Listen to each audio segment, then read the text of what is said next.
us all take a moment to think about what our favorite food is, our favorite guilty pleasure. Is it a warm chocolate chip cookie, cheesecake, brownie?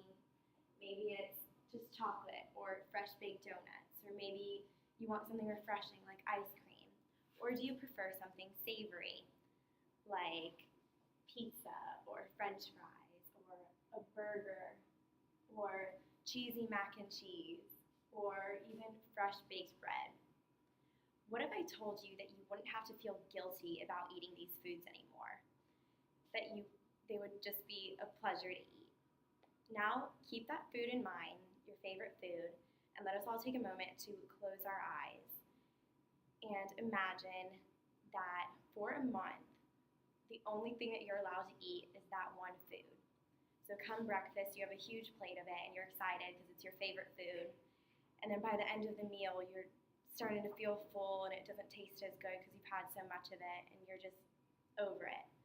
And then comes lunchtime, and you're really not looking forward to it, but you still like the food, so you'll go for it again. And by the end of the meal, you start to have a stomach ache. You feel really full, and you're just not wanting to have it anymore. And then it's dinner time, and you can barely think the thought of having it anymore. And you're stuffed, and your stomach still hurts.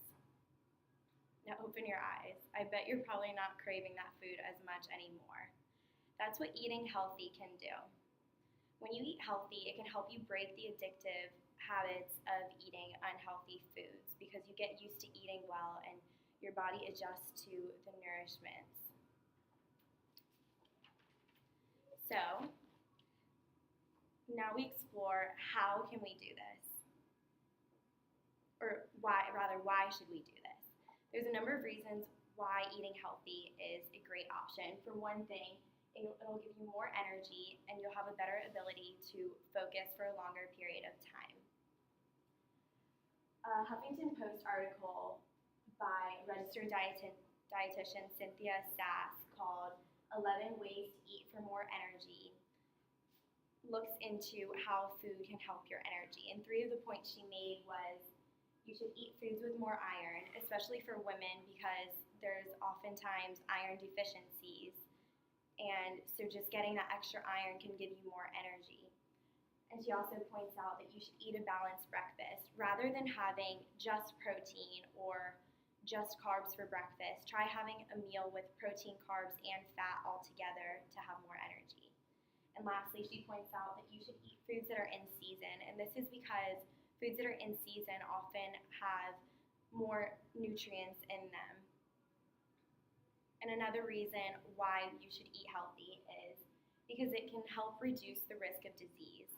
By eating healthy, it can help you lose weight, which is proven to reduce the risk of disease. The National Heart, Lung, and Blood Institute quotes that even a small weight loss between 5 to 10% of your current weight will help lower the risk. And some easy ways to help lose weight is by exercising, cutting out junk food, and not only just cutting out junk food, but replacing that junk food with healthier options. So now that we've explored why we should eat healthy, let's look into how we can do this. First of all, let's establish that there is such thing as a food addiction. There's an article called Food Addiction, a Serious Problem with a Simple Solution. And I highly encourage you after this to go look at this article in more detail as it explains what a food addiction is, what the symptoms are, and how to overcome it in detail. But for now, we'll just look at the basic pieces of it. So first, here is listed 8 symptoms of a food addiction. And those include you frequently get cravings for a certain food. When you give in and start eating the food, you find that you can't stop eating it. 3, when you eat the food you are craving, you always eat to the point where you feel stuffed. And 4, you often feel guilty after eating the particular food. And you often make excuses in your head as to why you have these cravings. 6, you've repeatedly tried quitting and getting over it, but it never seems to work. 7, you often hide your consumption of unhealthy foods from others. And then lastly, 8, you feel unable to control your consumption. And this article notes that if you have 4 to 5 of these symptoms, you could be considered that you have a food addiction. The article also talks about, or it also gives some tips as to how to overcome this addiction. And one in particular was to write down a list of foods that you often crave or tend to binge eat and overeat. And these, he says, to avoid at all costs. These are what he calls trigger foods. They're the foods that you just can't resist and you can't seem to not think about.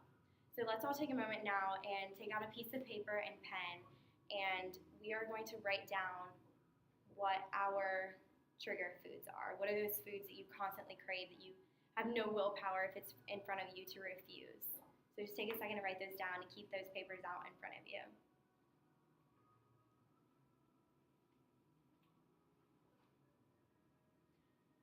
So now we are going to explore how to break this bad addictive habit. So first we need to be able to recognize the cues and rewards. For instance, do you eat when you're sad or when you're bored? And then what do you reward yourself? Do you reward yourself with comfort foods like mac and cheese and mashed potatoes, or is it with something sweet like ice cream or chocolate? And second, once we figure out what the issue is, we need to replace the bad habit with a good habit. You can't just remove the bad habit, you have to replace it as well. And third, and really important, you should use support. Get a friend to go on this journey with you. And you guys can do this together and you'll be able to hold each other accountable throughout the journey. And fourth, you have to be able to visualize yourself succeeding. You have to have a positive outlook and know that you will be able to do this. Even though it's hard, you will get there.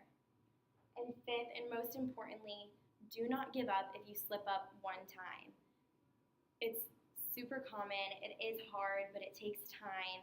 So slipping up one time should not be a setback. You just keep going forward with it. So now I invite you all to take a 30-day challenge with me. Look at the papers in front of you where you wrote down your favorite trigger foods. I, as well as you guys, we are going to do this challenge and we are going to give up those trigger foods that we wrote down for 30 days. And though it seems hard and unrealistic right now, you'll find that by the end of the week, you may have stopped craving some of these foods already as your body gets used to eating more healthy foods. And then possibly by the end of the month, if you try to revert back to eating these foods, you may get stomach aches, your body may feel sluggish, and that's because your body has gotten used to the nourishing foods that you've been filling it with, and it no longer feels the need to have these junk foods. But if you do feel the need or want to have a piece of cake or whatever it may be, you won't have to feel guilty about it because it won't be a constant thing. It'll be an occasional reward, and instead of being a guilty pleasure, it'll be a pleasure. So by the end of this 30-day challenge, my hope is that you will establish positive relationship with food and also gain control over the food you eat rather than your emotions controlling it. So please take this challenge with me and go on this journey together.